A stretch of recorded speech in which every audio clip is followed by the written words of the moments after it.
السلام علیکم ورحمۃ اللہ وبرکاتہ۔ میری عزیز ماں اور بہنوں، میری ساتھیوں، سامعین کرام، میں آج آپ سبھی کے سامنے سورہ عصر کی سورہ کے اوپر گفتگو کروں گی۔ نحمدہ ونصلی علی رسولہ الکریم، اما بعد، فاعوذ باللہ من الشیطان الرجیم، بسم اللہ الرحمن الرحیم۔ والعصر، قسم ہے عصر کی، عصر یعنی زمانہ، والعصر قسم ہے زمانے کی، ان الانسان لفی خسر، بے شک انسان بڑے ہی ٹوٹے میں ہے، یعنی خسارے بڑے نقصان میں ہے۔ کیا فرمایا اللہ کی قسم کا، قسم ہے زمانے کی، بے شک انسان بڑے ٹوٹے میں، خسارے میں، نقصان میں ہے۔ الا الذين آمنوا وعملوا الصالحات وتواصوا بالحق وتواصوا بالصبر۔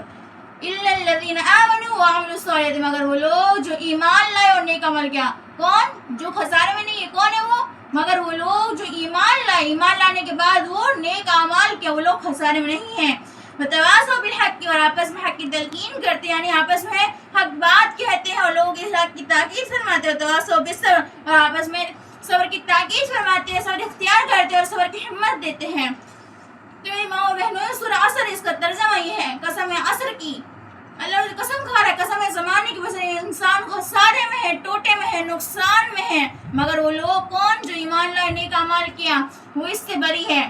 تو سورہ عصر کی فضیلت یہ ہے کہ آپ حضرت عبید اللہ بن حسین فرماتے ہیں کہ آپ صلی اللہ علیہ وسلم کے صحابہ میں سے دو شخص ایسے تھے کہ جب وہ آپس میں ملتے تھے تو اس وقت تک جدا نہیں، یعنی جب وہ آپس میں دونوں ملتے تھے تو اس وقت تک جدا نہیں ہوتے تھے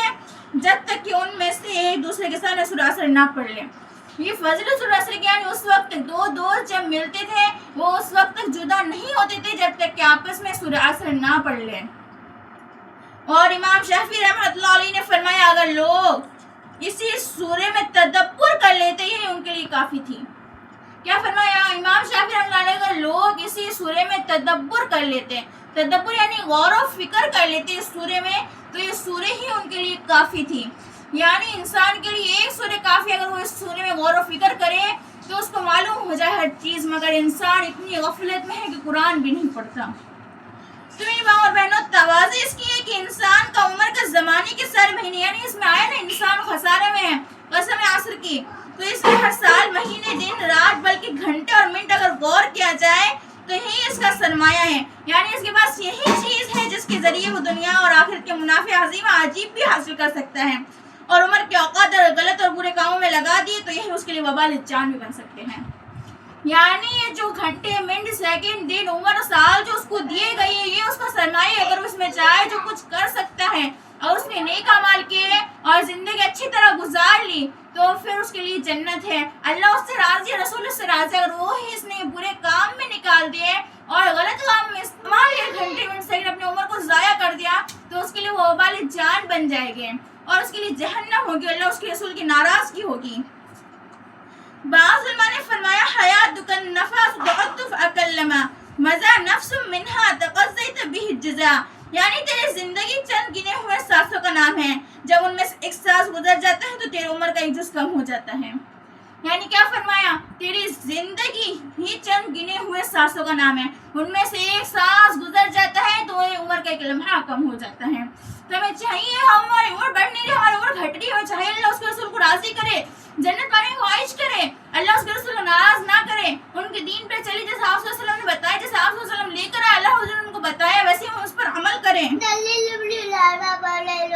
میری ماں بہن، حدیث میں آپ صلی اللہ علیہ وسلم نے فرمایا یعنی ہر شخص جب صبح اٹھتا ہے تو اپنی جان کا سرمایہ تجارت پہ لگا دیتا ہے، پھر کوئی تو اپنے سرمایہ خسارہ کا آزاد کر لیتا ہے اور کوئی ہلاک کر ڈال دیتا ہے۔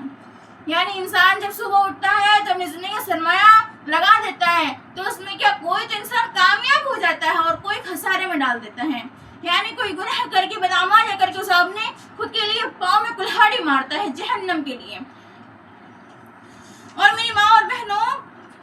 نجات کے لیے صرف عمل اور عمل صالح کافی نہیں بلکہ دوسرے مسلمانوں کی فکر کرنا بھی ضروری ہے، یعنی ہمیں جہنم سے نجات مل جائے، اللہ اس کے رسول ہم سے راضی ہو جائے، اس کے لیے صرف عمل صالحہ کی ضرورت نہیں بلکہ ہمیں دوسروں کی فکر کرنی چاہیے کہ دوسروں کو بھی نجات ملے۔ ہمیں دین پھیلانا اور مسلمانوں کو بھی ضروری ہے، تو ہمیں چاہیے سورہ نے مسلمانوں کو ایک بہت بڑی ہدایت یہ دی کہ ان کا صرف اپنے عمل کو قرآن و سنت کے تابع کر لینا جتنا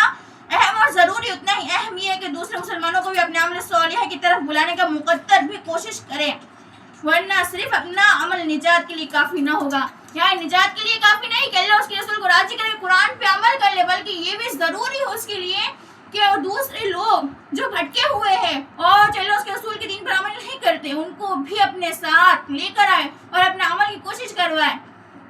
ورنہ ان کی نجات کے لیے کافی نہ ہوگا۔ ہمیں چاہیے خصوصاً اپنے اہل و عیال و احباب متعلقین کے عمل سیاہ و غفلت سے برتنا، اپنی نجات کا راستہ بند کرنا ہے۔ یعنی آج ہم دیکھ رہے ہیں ہمارے گھر میں کوئی نماز نہیں پڑھ رہا، ہمارے گھر میں کوئی غلط کام کر رہا ہے، اللہ اس کے رسول کے دین کے خلاف ہے، ہمارے گھر میں ہر چیز اللہ اس کے رسول کے خلاف ہو رہی ہے، ہم اس کو دیکھ کے غلط نہیں کہہ رہے، روک نہیں رہے، صحیح نہیں بتا رہے ہیں، تو ہم خود اپنے پاؤں پہ کلہاڑی مار رہے ہیں۔ یہ ہماری نجات کے لیے کافی نہیں ہے، کل اللہ کے یہاں پکڑ ہوگی۔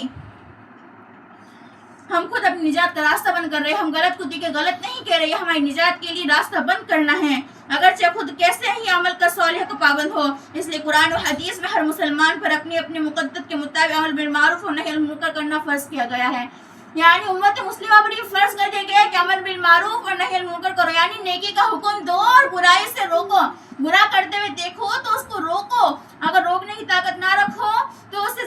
دل سے برا مانو، دل سے برا ماننا سب سے کمتر ایمان۔ ہمیں چاہیے ہمارا ایمان کیسا ہے، اپنے ایمان کو پختہ بنائیں اور غلط کو غلط کہیں، صحیح کو صحیح کہنے کی ہمت رکھیں۔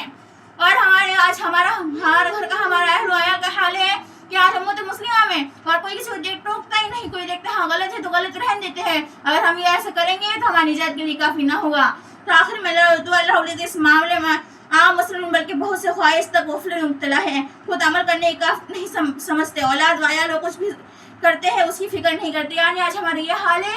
امت مسلمہ کا کہ ان کے اولاد و عیال کچھ بھی کرے ان کو کوئی فکر نہیں ہوتی، ان کو اپنے حال پہ چھوڑ دیتے، یہ بہت غلط ہے۔ اللہ کے اس کی پکڑ ہوگی، اولاد کی بھی، بیوی بچوں کی، ہر چیز کی پکڑ ہوگی، اس لیے ہمیں چاہیے ان کو بھی دین پہ لائے، خود بھی اس پر عمل کریں۔ اگر ہم نے ایسا نہ کرا تو اللہ کے یہاں پکڑ ہوگی، ہماری نجات کا راستہ بند ہو جائے گا۔ اللہ تعالیٰ ہم سب کو اس آیت کے ہدایت پر عمل کرنے کی توفیق عطا فرمائے، اور جتنا کچھ میں نے کہا ہے اور آپ سبھی نے سنا اس پر عمل کرنے کی توفیق عطا فرمائے، اور ہم سب کو حق کا حق ہونا ہم پر ظاہر فرمائے، حق بولنے کی توفیق عطا فرمائے، حق کرنے کی توفیق عطا فرمائے، حق پر چلنے کی توفیق عطا فرمائے، باطل سے روکنے کی، باطل سے بچنے کی، باطل سے بچنے کی توفیق عطا فرمائے، جتنا کچھ میں نے کہا ہے اور آپ سبھی نے سنا اس پر عمل کرنے کی توفیق عطا فرمائے۔ آمین وما علینا الا البلاغ۔ السلام علیکم ورحمۃ اللہ وبرکاتہ۔